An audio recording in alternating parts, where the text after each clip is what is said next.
সেদ্ধ করা সজনে পাতা, শুটকি, শুকনো মরিচ, পেঁয়াজ, ধনে পাতা, আর এখানে হচ্ছে নারকেল। শিলপাটা নারকেল দিয়ে দিব, আর সাথে শুকনো মরিচ দিয়ে দিব। নারকেল আর শুকনো মরিচ এবার ভালোভাবে শিলপাটায় পিষে নেব। এরপর স্বাদ মতো লবণ দিয়ে দিব, এতে লবণ দিয়ে আবার কিছুক্ষণ পিষে নেব। এরপর এতে দিয়ে দিব এখন শুটকিটাকে ভালোভাবে পিষে নেব। পিষে এগুলোর সাথে মিক্স করে নেব। শুটকি ভালোভাবে পিষা হয়ে গেলে এতে দিয়ে দেব সিদ্ধ করা সজনে পাতা। এখন সিদ্ধ করা সজনে পাতা দিয়ে এটাকে ভালোভাবে পিষে এগুলোর সাথে মিক্স করে নেব।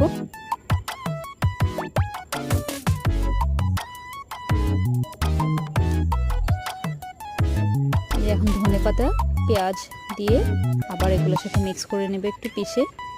এখন তৈরি হয়ে গেল সজনে পাতার ভর্তা নারকেল দিয়ে।